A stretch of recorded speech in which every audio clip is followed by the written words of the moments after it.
Good morning students, economics की class है। Economics में हम चैप्टर पढ़ते थे इंटरनेशनल ट्रेड और ऑलमोस्ट कंप्लीट हो गया था वो चैप्टर।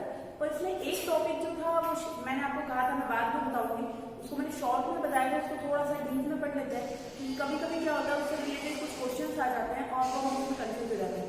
पढ़ी हुई सभी चीजें रहती है तो उसमें कंफ्यूजन हो जाता है। हमने एक पढ़ा था पीओपी और बीओडी, बैलेंस ऑफ पेमेंट और बैलेंस ऑफ ट्रेड। उसी का जो पूर्ण रूप है उसको पढ़ेंगे हम। भुगतान शेष। भुगतान शेष होता क्या है, उसके अंदर दो खाते होते हैं, चालू खाता और पूंजी खाता।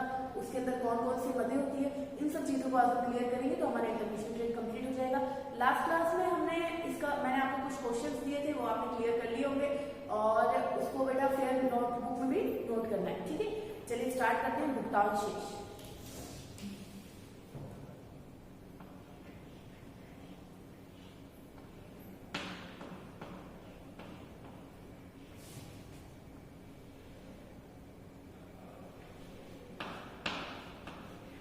भुगतान शेष, सबसे पहले भुगतान शेष होता क्या है?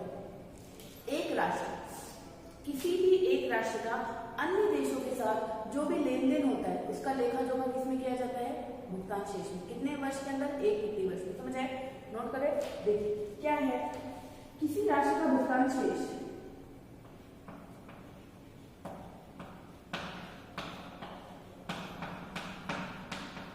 किसी राष्ट्र का भुगतान शेष क्या होता है? किसी राष्ट्र का भुगतान शेष एक वित्तीय वर्ष में, एक वित्तीय वर्ष में किसी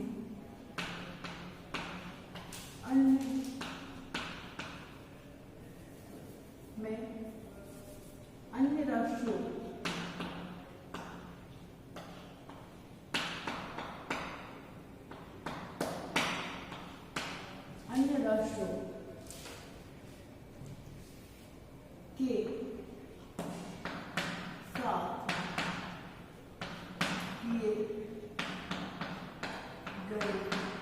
क्या होता है बेटा? भुगतान शेष क्या होता है? किसी राष्ट्र का भुगतान शेष एक वित्तीय वर्ष में, कितनी वर्ष की बात करें? एक फाइनेंशियल ईयर आपको पता है कब होता है? 31 मार्च से 1 अप्रैल।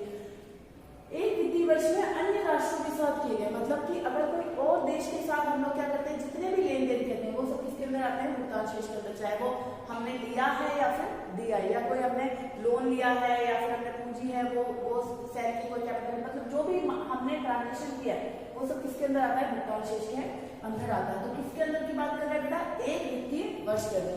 क्या हो रहा है कि एक वित्तीय वर्ष में लेन देनों को क्या होता है के साथ किए गए लेन देनों का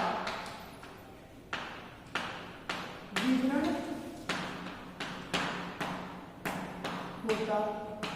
होता है। समझ आए बेटा? क्या बोल रहा है कि किसी राष्ट्र का भुगतान शेष अन्य राष्ट्र के साथ किए गए लेन देनों को क्या होता है? विवरण होता है, उसे बोलते हैं भुगतान शेष। इसके अंदर बेटा दो खाते आते हैं, एक होता है पूंजी खाता और चालू खाता। हमने लास्ट टाइम जो पढ़ा था उसमें सिर्फ नाम ही पढ़ा था, पूंजी खाता और चालू खाता। तो आज इसको एक्सप्लेन कर लेंगे कि पूंजी खाता और चालू खाता क्या होता है। देखिए विवरण होता है जिसके अंदर क्या होते हैं? दो खाते होते हैं। कौन कौन से खाते होते हैं? भुगतान शेष में आर्थिक लेन देनों का लेखा जोखा किया जाता है। क्या करते हैं इसमें? लिख देती हूँ मैं। भुगतान शेष में क्या करते हैं? भुगतान शेष में आर्थिक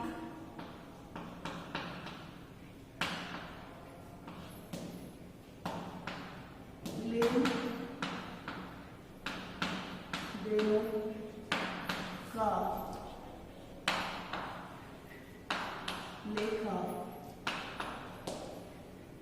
जोखा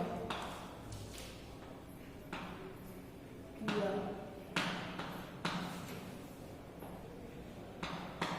जाता है। नेक्स्ट, भुगतान शेष में दो खाते होते कितने खाते होते हैं बेटा? 2 खाते होते हैं। कौन कौन सा खाता होता है? पहला होता है चालू खाता,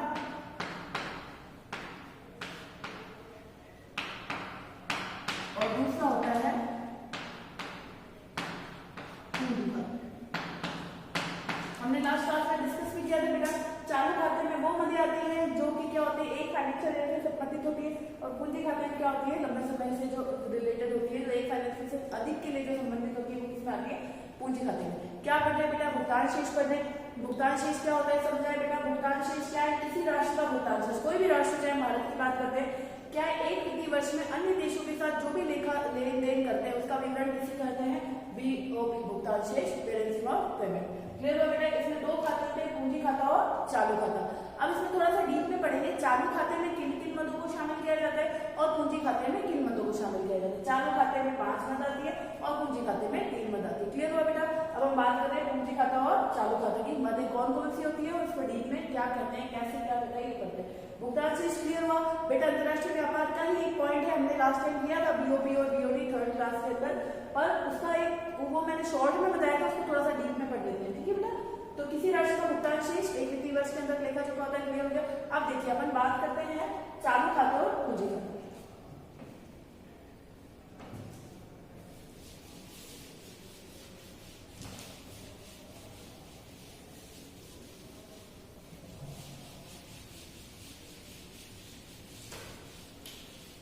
किसकी बात कर रहे हैं बेटा? चालू खाते और पूंजी खाते। पहले बात करते हैं चालू खाते।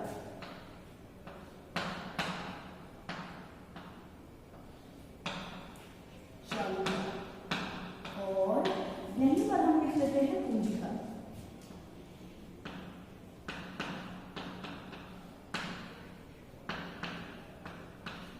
ठीक है बेटा? चालू खाता और पूंजी खाता। अब चालू खाते में किन किन मदों को शामिल किया जाता है और पूंजी खाते में किन किन मदों को शामिल किया जाता है वो क्लियर करते हैं। ठीक है? तो देखिए चालू खाता, पहला आता है व्यापार खाता। क्या आता है? व्यापार खाता। दूसरा आता है सेवाओं का व्यापार।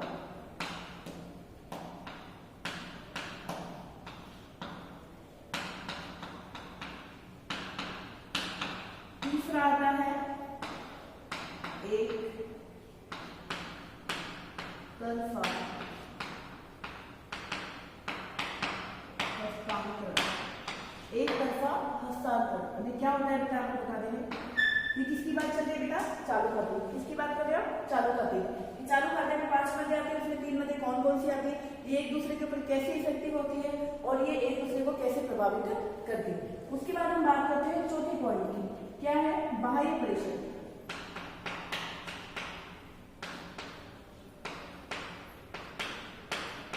उसके बाद 5वीं बात है पर्यटन।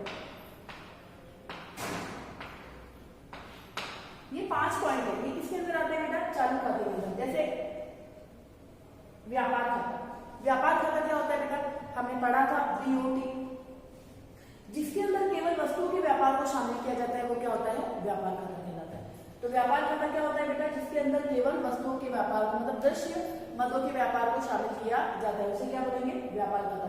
नेक्स्ट सेवाओं का व्यापार, जिसके अंदर अदृश्य मदों, हमने लास्ट टॉपिक में बेटा क्लियर किया है, अदृश्य मदों को शामिल किया जाता है। अदृश्य मदें कौन सी होती है? जैसे सेवाएं, बैंकिंग है, अपने पॉलिसीज है, ये सब जो हम फैसिलिटीज प्रोवाइड करते हैं वो किसके अंदर आती है? सेवाओं के व्यापार में। एक तरफा हस्तांतरण, अगर कोई हमारे देश का व्यक्ति अगर बाहर काम करता है, विदेश में काम करता है, तो वो जो भी हमें देता है वो क्या होता है? एक तरफा हस्तांतरण होता है। मतलब जो अपनी सैलरी है, मतलब वहां से जो हमें मिला, कोई गिफ्ट मिला, कोई प्राइज मिला, ये सब, मतलब वहां से अगर हमें कुछ भी मिलता है, एक तरफा हस्तांतरण, जिसके बदले हमने कुछ नहीं दिया, वो किसके अंदर आता है? चालू खाते के अंदर ही आता है। बाह्य प्रेषण, अगर बाहर से हमारे जो भी यहाँ पे किसी ने इन्वेस्ट किया, उससे बदले अगर हमें कोई आउटपुट प्राप्त हुआ तो वो किसके अंदर आएगा? बाह्य प्रेषण के अंदर आता है। उसके बाद पर्यटन। पर्यटन में क्या होता है बेटा? विदेश के लोग, बाहर से अगर कोई लोग आते हैं और वो हमारे यहाँ पे क्या करते हैं? पर्यटन करने के लिए आते हैं, टूरिज्म के लिए। तो जब वो पर्यटन के लिए आते हैं तो उनसे हमें क्या प्राप्त होती है? विदेशी मुद्रा प्राप्त होती है। तो बेटा आपको हमने बताया कि इसके अंदर होता क्या है? एक वित्तीय वर्ष के अंदर अन्य देशों के साथ हमने जो भी काम किया है उसका जो लेखा जोखा होता है वो किसके अंदर आता है, भुगतान शेष के अंदर आता है। तो देखो हम वस्तु का व्यापार भी करते हैं अन्य देशों के साथ, तो वो तो आ जाएगा व्यापार खाते में। सेवाओं का व्यापार भी करते हैं, वो किसके अंदर आ जाता है, सेवाओं के व्यापार के अंदर। इसके अलावा हम व्यापार नहीं करते, हमारे यहाँ के देश के लोग क्या करते हैं, बाहर काम करते हैं, उससे जो हमें प्राप्त होता है वो भी किसके अंदर आता है, एक तरफा हस्तांतरण के अंदर। बाह्य प्रेषण, बाहर से जितने भी यहाँ पे इन्वेस्टमेंट है या इन्वेस्टर्स हैं उनके आउटपुट के बदले जो भी हमें मिलता है वो बाह्य प्रेषण में आएगा। और पर्यटन, जो भी विदेशी पर्यटक है हमारे यहाँ पर आते हैं और क्या करते हैं, अपनी विदेशी मुद्रा, हमें विदेशी मुद्रा प्राप्त होती है। श्योर, अगर मान लीजिए अमेरिका का कोई व्यक्ति यहाँ पे घूमने के लिए आता है तो उससे क्या प्राप्त होती है, हमें विदेशी, क्योंकि वो रुकेगा भी यहाँ पे और उसके बाद ट्रैवलिंग भी करेगा, उसके बाद जहाँ पे वो जाएगा वहाँ की जो फीस वगैरह वो सब हमें किसमें मिल जाती है, पर्यटन के माध्यम से मिल जाती है। अब एक चीज याद रखना बेटा, चालू खाते पर सर्वाधिक प्रभाव किसका पड़ता है, क्वेश्चन पूछा जा सकता है। तो चालू खाते पर किसका प्रभाव पड़ता है, व्यापार खाते का। मतलब चालू खाता जो घाटा प्रदर्शित करता है वो किसका प्रदर्शित करता है, व्यापार खाते का घाटा प्रदर्शित करता है। समझ आया बेटा कि चालू खाता जो है वो घाटा प्रदर्शित करता है, तो किसका प्रदर्शित करेगा, व्यापार खाते के कारण ही प्रदर्शित करता है। चालू खाते को जो सर्वाधिक प्रभावित करता है वो कौन सा खाता प्रभावित करता है, व्यापार खाता प्रभावित करता है। क्लियर हुआ बेटा। तो भुगतान शेष की बात करें, चालू खाता समझ आ गया होगा, इसके अंदर 5 बातें होती है, व्यापार खाता, सेवाओं का व्यापार, एक तरफा हस्तांतरण, बाह्य प्रेषण और पर्यटन। अगर आप क्लियर हो गया होगा, इसका पीडीएफ इसमें इसको पॉइंट टू पॉइंट आपको लिखा हुआ नोट्स मिल जाएगा। उसके बाद हम बात करते हैं पूंजी खाते। ये समझ आया बेटा। अब पूंजी खाते में क्या क्या आता है, देखिए सबसे पहली बात हम करते हैं निवेश। किसकी बात करते हैं, निवेश। किसकी बात कर रहे हैं, निवेश। निवेश क्या होता है, विदेशी लोग हमारे यहाँ पे क्या करते हैं, इन्वेस्टमेंट करते हैं, और वो जो इन्वेस्टमेंट करते हैं वो किसके अंदर आएगा, पूंजी खाते के अंदर। क्यों, क्योंकि वो शॉर्ट टर्म के लिए तो करते नहीं है, वो तो लॉन्ग टर्म के लिए करते हैं, और जो भी लॉन्ग टर्म बातें होती है वो किसके अंदर आती है, पूंजी खाते के अंदर आती है। क्लियर हुआ बेटा। निवेश, कभी कभी क्या होता है कि जो अपना चालू खाता है, चालू खाता क्या दिखाता है, घाटा दिखाने लग जाता है, तो गवर्नमेंट क्या करती है कि निवेश को बढ़ा देती है, क्योंकि एक ही टारगेट है गवर्नमेंट का कि ये दोनों क्या है, इक्वल है। तो इक्वल आने की क्या करेगी, वो अगर यहाँ घाटा दिखा रहा है तो यहाँ पे कुछ ना कुछ क्या करेगी, बढ़ाएगी। तो वो क्या करेगी, इन्वेस्ट को क्या करेगी, प्रोत्साहित करेगी, कि लोगों को बोलेगी, इन्वेस्टर्स को बोलेगी कि आप इन्वेस्ट करो, पैसा आएगा, और ये यहाँ पे जो घाटा है वो दोनों क्या हो जाएगा, इक्वल हो जाएगा। समझ आया। तो इस घाटे को कम करने के लिए हम लोग क्या करते हैं, इसकी बढ़ोतरी करते हैं। तो सरकार क्या करती है, जब पूंजी खाते जब चालू खाते में घाटा दिखाता है तो उस कंडीशन में क्या करती है, निवेश को बढ़ाती है। निवेश बढ़ाने से क्या होगा कि चालू खाता क्या हो जाएगा, इक्वल आ जाएगा। दूसरी बात हम बात करें ऋण। किसकी बात कर रहे हैं, ऋण। ऋण कौन लेता है, गवर्नमेंट लेती है। किससे लेती है, विदेशी बैंकों से लेती है। क्यों लेती है, देखिए जब हमारे यहाँ पर चालू खाते में घाटा दिखाता है और सरकार के पास पैसे नहीं होते तो उस कंडीशन में गवर्नमेंट क्या करती है, विदेशी बैंकों से, विदेशी कंपनी से क्या करेगी, ऋण लेगी, और ऋण लेके क्या करेगी, इस घाटे को क्या करती है, इक्वल करती है। पर ये कंडीशन क्या होती है, आगे जाके हमें पे भी तो करना है ना इस चीज को। तो ये सब क्या है बेटा, पूंजी खाते में कब बढ़ोतरी की जाती है, जब चालू खाते के घाटे को कम किया जाता है। समझ आएगा बेटा। निवेश की बात समझ आई, इन्वेस्टर्स जो है उसको निवेश करने के लिए प्रोत्साहित करते हैं। एक हम पढ़ा इकोनॉमिक्स का एक टॉपिक है ग्लोबलाइजेशन, प्राइवेटाइजेशन। तो ये सब क्यों करती है गवर्नमेंट, के निवेश को बढ़ाया जा सके। 1991 में किया गया था ग्लोबलाइजेशन, प्राइवेटाइजेशन। क्यों किया गया था, उदारीकरण, निजीकरण, वैश्वीकरण क्यों किया गया था, कि हम हमारे यहाँ की जो पॉलिसीज थी, किस चीज की पॉलिसीज थी, हमारे यहाँ की जो बिजनेस की पॉलिसी थी वो बहुत हार्ड थी, और उस पॉलिसीज को कम करने के लिए क्या किया हम लोगों ने, अपनी गवर्नमेंट ने 1991 में पॉलिसी अपनाई थी, उदारीकरण, निजीकरण, वैश्वीकरण की, ग्लोबलाइजेशन वाली पॉलिसी अपनाई थी, जिससे क्या होगी, ज्यादा से ज्यादा बाहर के लोग हमारे यहाँ पे क्या कर सके, बिजनेस कर सके और विदेशी मुद्रा में प्राप्त हो सके। तो वही एक पार्ट बता रहे निवेश। निवेश मतलब कि बाहर के लोग हमारे यहाँ पे कैसे इन्वेस्ट कर सकते हैं। उसके बाद बात आती है ऋण की। ऋण की बात समझ आ गई। अगर मान लो यहाँ पे घाटा दिखाएगा तो क्या करेंगे, ऋण लेंगे, और ऋण लेके क्या करेंगे, चालू खाते के घाटे को क्या कर देंगे, इक्वल कर देंगे। समझ आया बेटा। अब हम बात करते हैं थर्ड पॉइंट की। थर्ड पॉइंट है स्वर्ण का लेन देन। क्या करती है, स्वर्ण।